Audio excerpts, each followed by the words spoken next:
You think you've had dealings with Karen? Hold on to your hat when you meet this HOA president. It began when her teenage son called 911 because I closed my own side gate. Their reason? My private yard was somehow a public path. When I first heard it, I laughed. But that one gate would reveal a tapestry of deceit, greed, and a backdoor agreement that sliced directly across our development and my land. So let's go back. My name is Jack Lawson, and my wife Rachel manages the home cameras. The lady in question? Deborah Collins, self-proclaimed queen of the Maple Creek Estates HOA. Her kid, Tyler, is a mouthy, phone-holding duplicate of her without the social filter. We spent 2 serene years living on the final lot of a quiet cul-de-sac that bordered a peaceful creek. It was our haven. Rachel grew tomatoes. Cooper, our golden retriever, ran after butterflies, and I'd relax with a beer listening to the creek after long shifts on the job. That was before Deborah relocated across the street and made Maple Creek her personal fiefdom. In a matter of months, she managed to become the HOA president. Overnight, every mailbox became regulation beige. Holiday lights had 2-week delivery requirements. Trash cans left out past 9. Violation notice? Her gaze could melt concrete. And then the invasion. Tyler and his pals discovered my side yard, an open field running out to the creek, and made it their off-road cycling path. They tore by, yelling, flinging mud, ripping mulch. One day, they whizzed so close to Cooper he let out a yelp and ducked beneath the porch. That's the day I'd had it enough. I went over to Deborah's house, cool, polite, reasonable. Informed her what her son and his friends were doing. She grinned that tight Karen smile and said, "Boys will be boys, Jack. It's a shared path. Always has been." I set her straight. It's not a shared anything. It's my lawn. Her smile didn't waver, but her eyes flashed cold. Then perhaps it's time someone makes it public, she growled to Tyler. That's when I understood talking wasn't going to fix this. So I constructed a fence. Not a fortress, just a 4-foot cedar gate that coordinated with my fence. Simple latch, clean design, legal. Tyler flipped out when he saw it. He shook, kicked, and screamed at it like a raccoon in a cage. I paid no mind. Until one afternoon, grilling burgers, I noticed police lights flashing off my garage. 2 officers emerged, one young and tense, one older and fatigued. Deborah paraded out in yoga attire, playing the victim. "Officers," she stated, "this guy has barricaded public access to the creek. My son and his friends are hostages." I did not even bother rolling my eyes. I explained the situation to the older cop in a level head that the property line goes through my lawn, and the gate is there to prevent trespassers. Tyler had his phone in his hand, feigning hysteria. "They're holding us hostage," he wailed. The older officer approached, raised the latch, and swung the gate open with one finger. It closed with a soft click. "See? Gate is fine." The younger officer almost smiled. The older one addressed Tyler. "Kid, if you're stranded, you maybe shouldn't be broadcasting it." Deborah flushed bright red. "This is public property," she snapped. I pointed to my smoothly mown lawn. "Really? Then I suppose the city owes me for landscaping." The officer smiled. "Ma'am, sidewalks are public. Backyards aren't." Tyler received a warning for abuse of 911. As we were leaving, the older officer pulled me aside and grumbled, "This isn't over. She's the kind who plays long games." He was correct. A week of quiet went by. Then the first HOA letter arrived. Violation notice. Unauthorized structure. Side gate. $50 fine. I giggled, but Rachel did not. "This is her opening salvo," she explained. She was correct again. So we began to document. Each letter, each photo, each encounter. I sifted through the HOA's bylaws, 150 pages of teeny print. There was Section 9B, side fences and gates allowed if wood, under 6 feet, and coordinated property aesthetics. Mine met all the criteria. I appealed, referencing their own rulebook. 2 weeks later, denied. No explanation offered. Fine doubled to $100. Then the paper war began. Grass a half-inch too high? Fine. Trash cans out after 6 p.m.? Fine. Rachel initiated a binder called HOA War. We printed out every letter, screen captured every email, Even stored the Ring video of Deborah and her bored buddy sneaking across our yard at night with flashlights. Our retired accountant neighbor, Mr. Finch, resident gossip, leaned over the hedge and breathed, "She does this to everybody. Bleeds them until they sell." That's when I knew we weren't going to back down. Then Rachel stopped one night in front of the monitor. "Jack, take a look." A drone hovered over our fence, red light flashing, camera scanning our lawn. It lingered 2 minutes, then flew off. I wanted to smash it out of the air. Rachel pulled me back. "You smash it, you're breaking the law." So we played clever. We recorded it, logged it, documented every flight by. 3 nights in a row. The 4th night, we got the registration number. FATAC. As clear as day. We reported it to the police and the FAA, then mailed the HOA a certified letter with both case numbers on it. No accusatory statements, just facts. The drone disappeared. That's when our true edge kicked in. Mr. Finch came over with cookies and rumors. "Heard about your spying drone. Saw Tyler boasting he could spot a grasshopper from 400 feet. Boom! It was theirs." Rachel delved far into county archives. Hours passed, and I heard her gasp. "Jack, you have to see this." On her monitor, development proposals, email threads, and a site plan.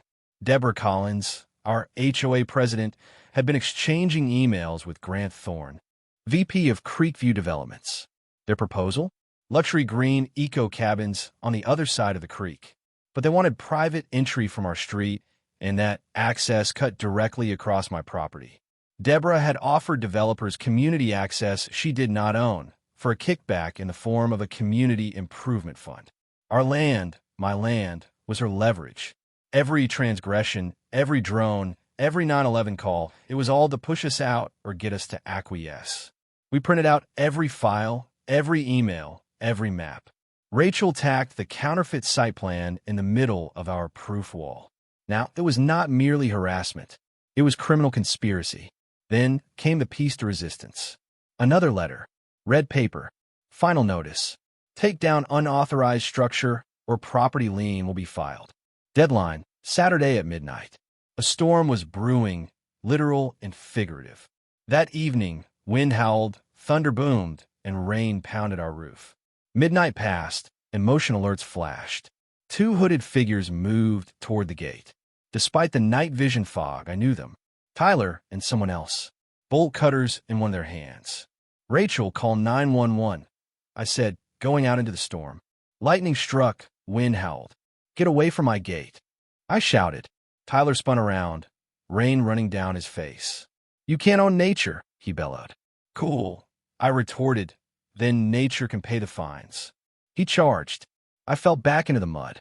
Pain coursed through my shoulder. Before I had time to react, blue and red lights sliced through the storm. The same 2 officers from earlier ran in, dragging Tyler to the ground. His friend stood stock still. Rachel's camera caught it all, clean, time-stamped, unshakable. When it was done, the older officer came over to me. "What is a drowned rat?" "Told you it wasn't over," he said. "But looks like it's over now for them." And it was. The following week, police and city zoning investigators arrived on the scene. Deborah's emails, her developer connections, her phony path deal, everything came out. She resigned from the HOA, was fined, and eventually indicted on charges of fraud and trespassing. Me? My gate remains standing. Cedar, 4 feet solid. My backyard is peaceful again. Cooper gallops free. Rachel cares for her tomatoes. And every night when I hear the creak, I recall, sometimes battles aren't fought in courts or cul-de-sacs. They're fought in the subterranean currents of neighborhood politics. And this time, the proper neighbor won. Kyle dropped the bolt cutters, panic crossing his face before he and his friend disappeared into the rain-soaked darkness. The officers charged at me as I tried to sit up, soaked, winded, and gazing at the broken lock. The HOA war had finally reached the other side, from harassment to criminal trespass. The police saw the bolt cutters shining in the floodlight, and before I could even get my mouth working, pandemonium struck like a clap of thunder. Then, her voice. Shrieky, fierce, calculated. He assaulted my son. Karen stormed out of her house, robe fluttering like a cape, eyes ablaze with fake indignation. Porch lights began to come on one by one. Phones were lifted. "I saw it all," she wailed. "Kurt Jordan attacked my boy. He was just trying to get home." It struck me. This wasn't random. It was a setup, an ambush written exactly for the police to arrive. Her son had goaded me, and now she was turning the story on command. The junior cop swung around to face me, suspicion etched across his face. "Sir, if you could tell us what you saw." His tone spoke volumes. I was already guilty. In the rain, under the glare of the floodlights, I was the aggressor looking, two teens running, one frantic mom sobbing assault. My testimony against hers. The hurricane raged around us. My head was reeling. I played by the book, kept my cool in the face of every taunt, and yet I was the one on the target. I opened my mouth to protest when a soothing, known voice cut through the turmoil. "Officer," Pam called out, stepping out under the pounding rain, tablet shining like a beacon of fact in her hands. "You need to look at this," and so does she. "Let's roll it half speed." Karen's face drained of color. Pam turned the screen, and there it was, the hidden trail cam footage. Infrared, perfect angle. Kyle and his buddy sneaking toward the gate, bolt cutters in hand, me shouting for them to stop, then Kyle shoving me first. Karen stumbled backward. "That's fake. It's edited." My son was scared. The older officer raised a hand. "Ma'am, we'll watch." But Pam wasn't done. She swiped again. Another clip. Bird's eye view of Mr. Finley's camera. All crystal clear. The teens cutting, me holding back. And then one last video. Shaky handheld from the other side of the street. This one had sound. My voice. "Get away from my gate." Kyle's voice. Indignant, stubborn. Then the thud of me falling to the ground. 3 shots. 3 sources. One inescapable truth. The officers' radios crackled. Rain glittered red and blue as reality splintered Karen's deception before the eyes of the entire cul-de-sac. Her son wasn't a victim. She was the perpetrator. And she had an accomplice. The older officer faced me, voice firm now. "Mr. Jordan, do you want to press charges?" I met Karen's dead-on stare. "Yes, officer. For trespassing, vandalism, assault." Minutes afterward, the teens were in handcuffs again, sobbing, saying sorry. The officers cuffed the bolt cutters and duplicated every clip. "HOA writes fines," the older officer said with a half-smile. "Police write laws." Karen's anger seethed through the rain as she yanked her son into the house. But I caught it in her eyes. She wasn't finished. She'd lost the fight, not the war. That evening, sipping coffee from mugs in front of replayed video, Pam turned to me. "She's cornered," she told me.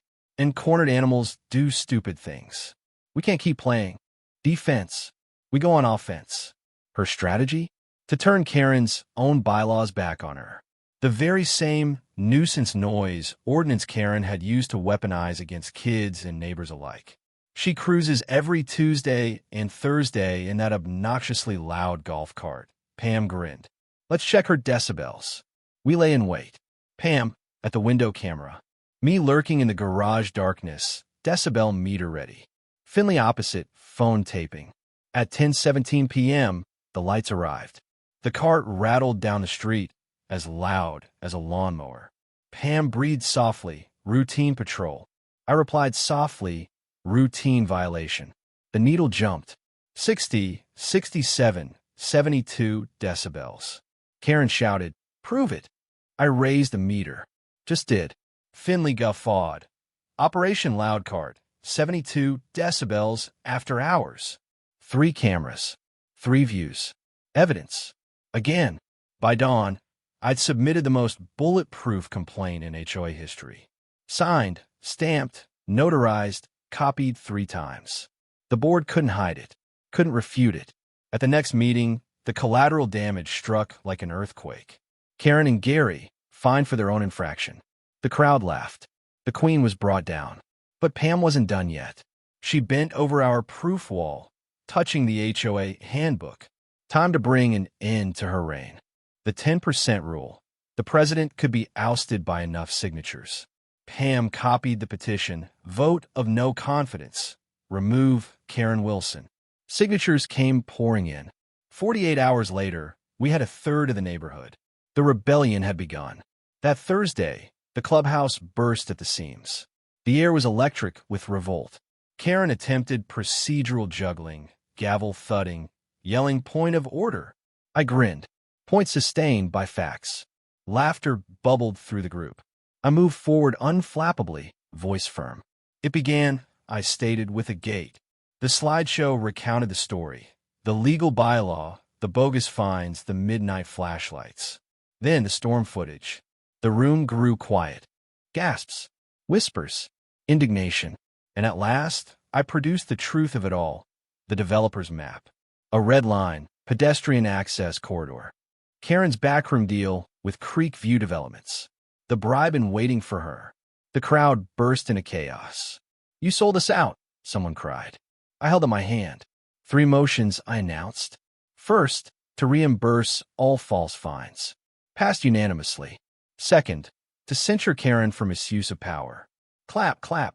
Third, a vote of no confidence. 52 to 48. Karen Wilson, ostracized as HOA president. She froze, then stormed out, pale face, hollow eyes. The queen had finally fallen. But tranquility didn't last. A week later, the official envelope arrived from the city of Cedar Crest. Karen's ultimate move. A formal complaint alleging my gate obstructed public access. The mediation room reeked of old coffee and vengeance. Karen arrived wielding binders, bogus maps, and theatrics. The mediator, Ms. Albright, listened, unimpressed. When it was my turn, I pushed one solitary piece of paper down the table. Our boundary survey, I said. No easement. No right-of-way. Karen seethed. So I added some demonstration. From my bag, I dropped the gate latch on the table. This, I said, snapping it shut, is locked. Then, click, this is unlocked. I looked her dead in the eyes. That's how gates are done. Ms. Albright smiled weakly, proved it out herself, and said, Ms. Wilson, a gate is not a wall. An unlocked latch is not a barrier. Case dismissed.